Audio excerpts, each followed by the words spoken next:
ಚಿಂದಿ ಉಡಾಯಿಸೋ ಖಾರ ಬಣ್ಣ ರುಚಿಯನ್ನು ನೀಡುತ್ತದೆ. ಮೆಣಸಿನ ಪುಡಿ ಚಿಂದಿ ಉಡಾಯಿಸೋ ಖಾರ ಬಣ್ಣ ರುಚಿ. ಕಳೆದ ರಾತ್ರಿ ಸುರಿದಂತ ಭಾರೀ ಮಳೆಗೆ ಬೆಂಗಳೂರು ತತ್ತರಿಸಿ ಹೋಗಿದೆ. ಬೆಂಗಳೂರಿನ ಹಲವು ಭಾಗದಲ್ಲಿ ಭಾರೀ ಮಳೆಯಾಗಿದೆ. ಈ ಕಾರಣದಿಂದಾಗಿ ಜನಜೀವನ ಅಸ್ತವ್ಯಸ್ತವಾಗಿದೆ. ಅನೇಕ ಕಡೆಗಳಲ್ಲಿ ಜಲಗಂಡಾಂತರವೇ ಬಂದೊದಗಿದೆ. ಬೆಂಗಳೂರನ್ನ ಸಿಟಿ ಬಹಳ ದೊಡ್ಡ ಗ್ಲೋಬಲ್ ಸಿಟಿ ಅಂತ ಕರಿತೀವಲ್ಲ, ಬ್ರ್ಯಾಂಡ್ ಬೆಂಗಳೂರು ಅಂತ ಕರಿತೀವಲ್ಲ, ಬ್ರ್ಯಾಂಡ್ ಬೆಂಗಳೂರು ಗ್ಲೋಬಲ್ ಸಿಟಿ ಇವತ್ತಿಗೆ ವಾಟರ್ ಬೆಂಗಳೂರು ಆಗಿದೆ. ಸಾಯಿ ಲೇಔಟ್ ಜನರಿಗೆ ಜಲಗಂಡಾಂತರ ತಪ್ತಾ ಇಲ್ಲ. ಮನೆಯಿಂದ ಹೊರಬರಲಾಗದೆ ಜನ ಪರದಾಟ ಅನುಭವಿಸ್ತಾ ಇದ್ದಾರೆ. ರಸ್ತೆಗಳು ಮುಳುಗಡೆಯಾಗಿದ್ದಾವೆ, ಮನೆಗಳಿಗೆ ನೀರು ನುಗ್ಗಿದೆ. ಅವರ ದೊಡ್ಡ ಲಕ್ಸುರಿಯಸ್ ಕಾರ್ಗಳಿದ್ರು ಟ್ರ್ಯಾಕ್ಟರ್ನಲ್ಲಿ ಪ್ರಯಾಣ ಮಾಡುವಂಥ ಸ್ಥಿತಿ ನಿರ್ಮಾಣವಾಗಿದೆ. ಟ್ರ್ಯಾಕ್ಟರ್ಗಳಲ್ಲಿ ಹೀಗಾಗಿ ಜನರನ್ನು ಸ್ಥಳಾಂತರ ಮಾಡಲಾಗ್ತಾ ಇದೆ. ಸಾಯಿ ಲೇಔಟ್ನಲ್ಲಿ ಬೋಟ್ ಮೂಲಕ ಕಾರ್ಯಾಚರಣೆಯನ್ನು ಆರಂಭ ಮಾಡಲಾಗಿದೆ. ಇದು ಸಾಯಿ ಲೇಔಟ್ ನೋಡ್ತಾ ಇದ್ದೀರಿ. ಈ ಲೇಔಟ್ನ ಅಪಾರ್ಟ್ಮೆಂಟ್ಗಳಿರುವಂಥ ನಿವಾಸಿಗಳು ದೊಡ್ಡ ದೊಡ್ಡ ಕಾರುಗಳನ್ನೇ ಹೊಂದಿದ್ದಾರೆ. ಆದರೆ ಅವರಿಗೆ ಆ ಕಾರುಗಳೆಲ್ಲವೂ ಕೂಡ ಈಗ ವರ್ಕೌಟ್ ಆಗಲ್ಲ. ಅದಕ್ಕೆ ಕಾರಣ ಅಂತ ಹೇಳಿದ್ರೆ ಅವರ ಮನೆ ಅಂಗಳದಲ್ಲಿ ಸಂಪೂರ್ಣವಾಗಿ ನೀರು ತುಂಬಿಕೊಂಡಿದೆ. ಕೆರೆಯ ರೀತಿಯಲ್ಲಿ ಆಗಿದೆ. ಕಾರು ಹೊರಗೆ ಬರೋಕ್ಕಾಗೋದಿಲ್ಲ, ಬಂದರೂ ಕೂಡ ಅದು ರಸ್ತೆಗೆ ಸೇರೋದಿಲ್ಲ. ಅದು ಸೀದಾ ಗ್ಯಾರೇಜ್ಗೆ ಹೋಗಬೇಕಾಗತ್ತೆ, ರಿಪೇರಿಗೆ ಹೋಗಬೇಕಾಗತ್ತೆ. ಹೀಗಾಗಿ JCBಯನ್ನು ಬಳಸಿ ನೀರನ್ನು ಬೇರೆ ಕಡೆ ಸ್ಥಳಾಂತರಿಸುವಂಥ, ಬೇರೆ ಕಡೆ ಕಳಿಸುವಂಥ ವ್ಯವಸ್ಥೆಯನ್ನು ಮಾಡಲಾಗ್ತಾ ಇದೆ. ಮತ್ತೊಂದು ಕಡೆ ಅವರನ್ನು ಕರೆದುಕೊಂಡು ಹೋಗಲಿಕ್ಕೆ, ಪಿಕಪ್ಪು ಮತ್ತು ಡ್ರಾಪು ಮಾಡಲಿಕ್ಕೆ ಈಗ ಕಾರುಗಳು ವರ್ಕೌಟ್ ಆಗೋದಿಲ್ಲ, ಯಾವುದೋ TTನೂ ವರ್ಕೌಟ್ ಆಗಲ್ಲ. ಬದಲಾಗಿ ಟ್ರ್ಯಾಕ್ಟರ್ಗಳೇ ಅನಿವಾರ್ಯ ಆಗಿದೆ. ಟ್ರ್ಯಾಕ್ಟರ್ಗಳು ಹೈಟಲ್ಲಿರ್ತವೆ, ಆರಾಮಾಗಿ ಟ್ರ್ಯಾಕ್ಟ್ರಲ್ಲಿ ಕೂತ್ಕೊಂಡು ಹೋಗಿ ಬರ್ಬೋದೇನೋ. ಹಾಗೆ ನೋಡಿ, ತಗ್ಗು ಪ್ರದೇಶದಲ್ಲಿರುವಂಥ ನೀರನ್ನು ಆಚೆ ಹಾಕಲಿಕ್ಕೆ ಈ 2 JCBಗಳನ್ನು ಬಳಸಿಕೊಳ್ಳಲಾಗ್ತಾ ಇದೆ. JCBಯಲ್ಲಿ ನೀರನ್ನು ಆ ಕಡೆಯಿಂದ ತಗ್ಗು ಪ್ರದೇಶದಿಂದ ಎತ್ತಿಕೊಂಡು ಬರುವಂಥ ಕೆಲಸವನ್ನು ಮಾಡ್ತಾ ಇದ್ದಾರೆ. ಮತ್ತೊಂದು ಕಡೆ ಅಲ್ಲಿನ ನಿವಾಸಿಗಳ ಪಡಿಪಾಟಲನ್ನು ನೀವು ನೋಡ್ತಾ ಇದ್ದೀರಿ.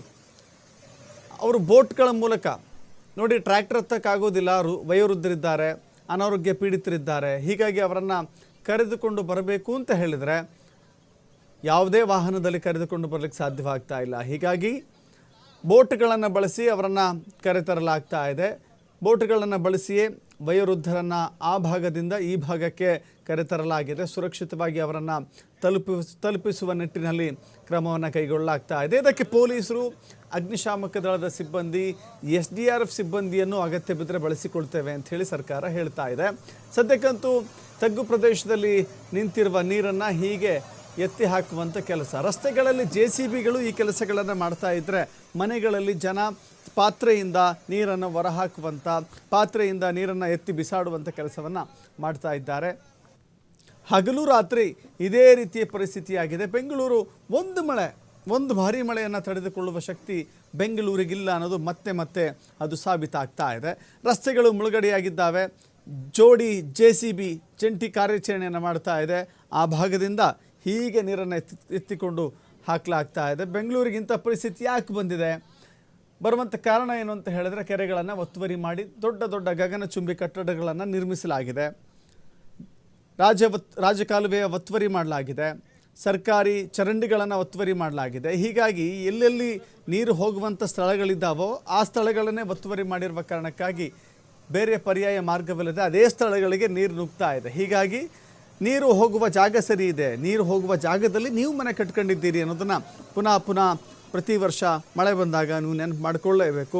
ನೆನಪು ಮಾಡಿಕೊಳ್ಳದೆ ಹೋದರೆ ನೀರು ನಿಮ್ಮ ಮನೆ ಬಾಗಿಲಿಗೆ ಬಂದು ನೆನಪು ಮಾಡಿಸುತ್ತೆ ಅನ್ನುವ ಸ್ಥಿತಿ ಈಗ ನಾವು ನೋಡ್ತಾ ಇದ್ದೇವೆ.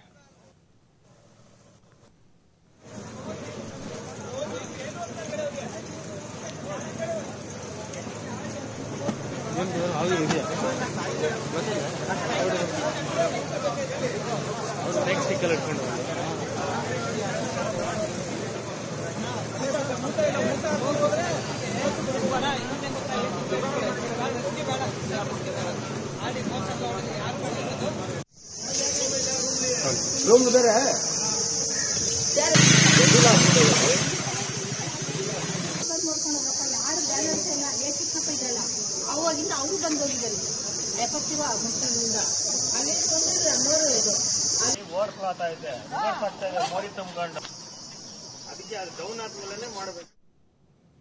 ಬೆಂಗಳೂರಲ್ಲಿ ಮಳೆ ಅನೇಕ ಅವಾಂತರಗಳನ್ನು ತಂದಿಟ್ಟಿದೆ. ಭಾರೀ ಮಳೆಗೆ CCB ಕಚೇರಿಯೂ ಕೂಡ ಕೆರೆಯ ರೀತಿಯಲ್ಲಿ ಕಾಣಿಸ್ತಾ ಇದೆ. ನೆಲಮಹಡಿಗೆ ನುಗ್ಗಿದೆ ಅಪಾರ ಪ್ರಮಾಣದ ನೀರು. 8ಕ್ಕೂ ಹೆಚ್ಚು ರೂಮ್ಗಳಲ್ಲಿ ಫೈಲ್ಗಳಿತ್ತು. ಆ ಕಡತಗಳೆಲ್ಲವೂ ಕೂಡ ಈ ಮಳೆಯ ನೀರಿಗೆ ಕೊಚ್ಚಿ ಹೋಗಿದೆ, ನಾಶವಾಗಿದೆ. ಹೊರಭಾಗದಲ್ಲೂ ಕೂಡ ನಿಂತಿದ್ದಾವೆ ನೀರು. ಹೊರಭಾಗದಲ್ಲೂ ಕೂಡ ನೀರು ನಿಂತ್ಕೊಂಡಿದೆ. CCB ಕಚೇರಿಯ ಒಳಗೂ ಆವರಣದಲ್ಲೂ ನೀರು ನಿಂತ್ಕೊಂಡಿದೆ. CCB ಕಚೇರಿಗೆ ತೆರಳಲು ಆಗದಂತಹ ಪರಿಸ್ಥಿತಿ ನಿರ್ಮಾಣವಾಗಿದೆ.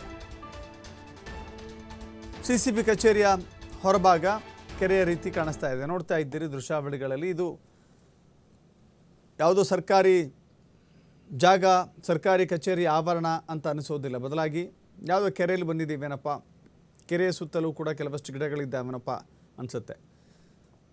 ಇಂಥ ಪರಿಸ್ಥಿತಿಯನ್ನು ಇದು ಮೊದಲ ಬಾರಿಯಲ್ಲ, ಹಿಂದೆ ಅನೇಕ ಬಾರಿ ನೋಡಿಕೊಳ್ಳಲಾಗಿದೆ. ಆದರೂ ಕೂಡ ಮಳೆ ಬರುತ್ತೆ, ನೀರು ನಿಂತ್ಕೊಳ್ಳುತ್ತೆ. ಆದರೂ ಆಗಲಿ ನೋಡಿ, CCB ಕಚೇರಿಯಲ್ಲಿ ಅನೇಕ ಕಡತಗಳನ್ನು ಇಟ್ಕೊಳ್ಳಲಾಗಿದೆ. ಆ ಕಡತಗಳೆಲ್ಲವೂ ಕೂಡ ಈಗ ನೀರಿನಲ್ಲಿ ಕೊಚ್ಚಿಕೊಂಡು ಹೋಗಿದ್ದಾವೆ. ಅತ್ಯಂತ ಪ್ರಮುಖವಾದ ಕಡತಗಳು ಮಾಯವಾದರೆ ಏನು ಕತೆ ಆಗುತ್ತೆ, ಯಾರು ಹೊಣೆ ಆಗ್ತಾರೆ ಅನ್ನೋದು ಕೂಡ ನೋಡಬೇಕಾಗತ್ತೆ.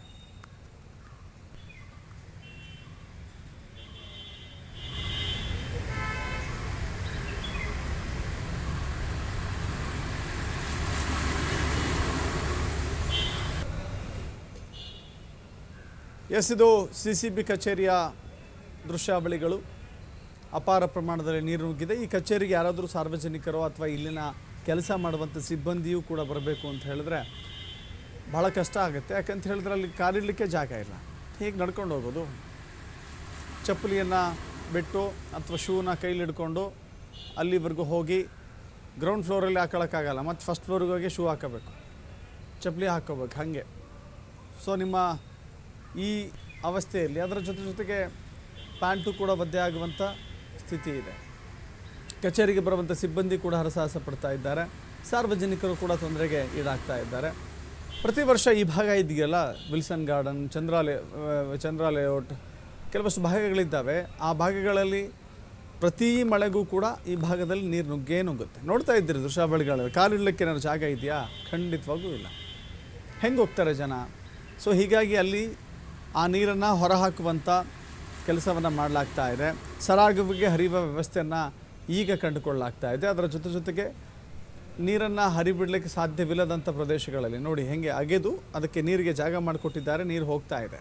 ಕೆಲವು ಕಡೆಗಳಲ್ಲಿ ನೀರು ಸಾಗಾಟ ಮಾಡಲಿಕ್ಕೆ ನೀರು ಹರಿಲಿಕ್ಕೆ ಜಾಗ ಇಲ್ಲ ಅಂತ ಹೇಳಿದ್ರೆ ಅಲ್ಲಿಂದ ಪಂಪ್ ಮಾಡಲಾಗ್ತಾ ಇದೆ. ಪಂಪ್ ಸೆಟ್ ಮೂಲಕ ಪಂಪ್ ಮಾಡಿ ಹೊರಹಾಕುವಂಥ ಕೆಲಸವೂ ಕೂಡ ನಡೀತಾ ಇದೆ.